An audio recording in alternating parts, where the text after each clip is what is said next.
పెళ్ళి గ్రాండ్గా చేస్తున్నాడు కానీ చాలామంది బంధువులు కనపడట్లేదే.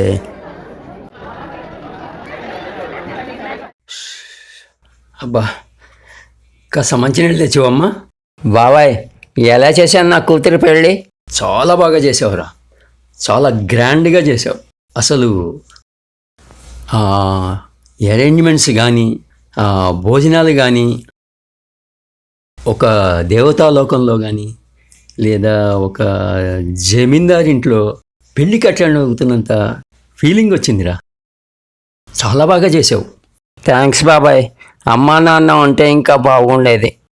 బాధపడకురా, మీ అమ్మా నాన్న ఆశీస్సులు నీకు ఎప్పుడూ ఉంటాయి. అవునురా, నాదొక చిన్న డౌటు. ఆ పెళ్ళిలో మీ నాన్న వైపు ఆ సుదర్శనరావు, ఆ తిరుమలరావు, ఆ హర్నాథు వాళ్ళ ఫ్యామిలీలు, అలాగే మెమ్మ వైపు ఆ రత్నాలమ్మ, అన్నపూర్ణాదేవి, శకుంతలమ్మ, ఇంకా కొన్ని కుటుంబాలు కనపడలేదేందిరా? వాళ్ళంతా వేస్ట్ బాబాయ్. నాన్న అమ్మ భయ్యాక ఆ తరం వాళ్ళని ఇంకా కలవట్లేదు. ఇంకా అలాంటి వాళ్ళని కట్ చేసేయాలంతే. నోరు మూయిరా బాబాయ్. అవునురా, మీ అమ్మా నాన్న ఆత్మలు క్షోభిస్తాయిరా. వాళ్ళు చాలా బాధపడతారురా.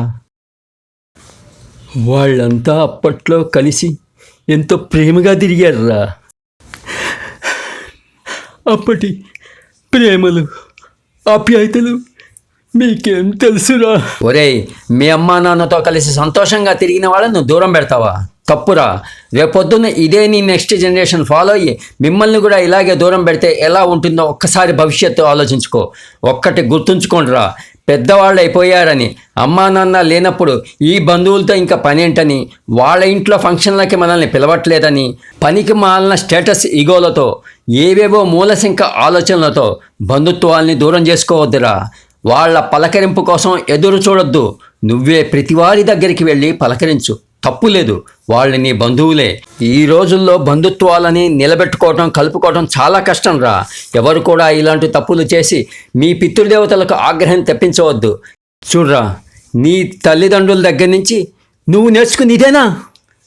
రేపు నీ పిల్లలు నీ నుంచి ఏం నేర్చుకోవాలనుకుంటున్నావురా? చిచ్చి, క్షమించండి బాబాయ్. నేను తప్పు చేశాను. నా తప్పులు, నా ఆలోచనలు సరిచేసుకుంటాను.